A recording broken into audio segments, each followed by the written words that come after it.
est l'affaire Jquik. Une révolte éthique face à l'IA. L'auteur de Jquik a délibérément piégé son code pour signifier son refus moral de l'exploitation des LLM, brisant ainsi le contrat tacite entre mainteneurs open source et utilisateurs d'âge de codage.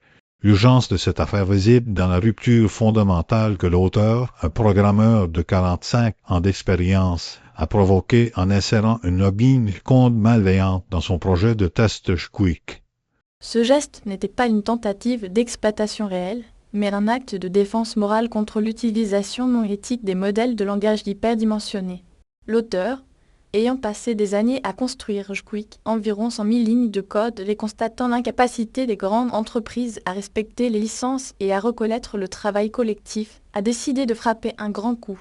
La situation stratégique initiale est celle d'un mainteneur isolé dont le projet est passé en mode maintenance faute de financement, confronté à une vague d'agentic coding qui ignore les principes de partage et de responsabilité.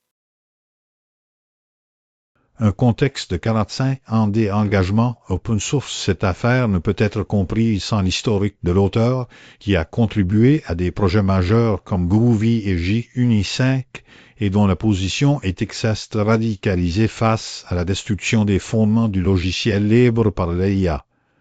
Le statu quo actuel révèle une tension croissante entre les créateurs de logiciels libres et les utilisateurs d'IA. L'auteur, après avoir expérimenté avec GPT-3 en 2021, a conclu que la propagation de l'IA générative est foncièrement contraire à l'éthique. Cette conclusion repose sur des externalités, euphémismes, pour les dommages, les risques et les destructions qui documente dans son article Tout gène orne tout gène. Les grandes corporations, selon lui, ne connaissent pas de frontières et aspirent tout sans considération juridique, détruisant ainsi l'écosystème FOSS.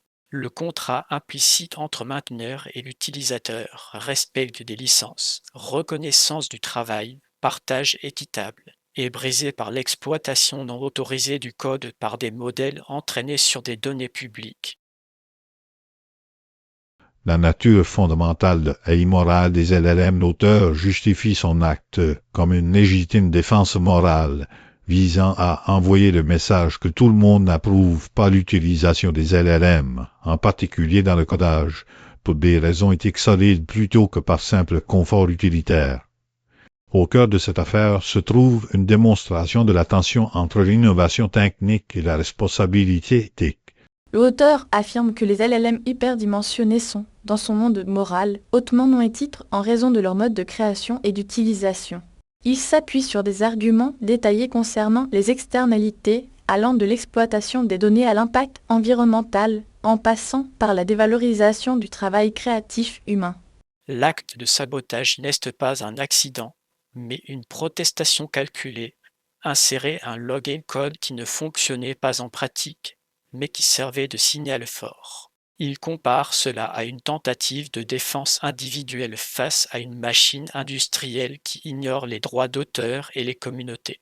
La phrase clé « Not everybody approve what you do and with good ethical reasons » résume la position.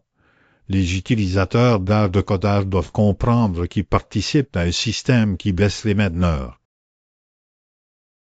Un verdict stratégique. La mort du contrat et l'avenir du FOSS. Cette escalade marque potentiellement le début d'une résistance organisée des mainteneurs open source, prédisant une fragmentation accrue et une méfiance entre communautés de développeurs et utilisateurs d'IA. Les conséquences de l'affaire Jquik sont doubles. D'une part, elle expose la vulnérabilité des projets open source face à l'absence de mécanismes de protection contre l'exploitation par l'IA.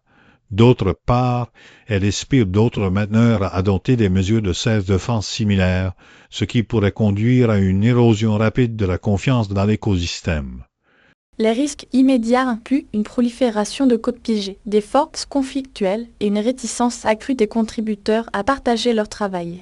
À long terme, les opportunités émergent si les communautés parviennent à créer des mécanismes de licence explicites interdisant l'entraînement de modèles sur leur code. Aussi, les grandes entreprises technologiques acceptent de reconnaître et de financer le travail des mainteneurs.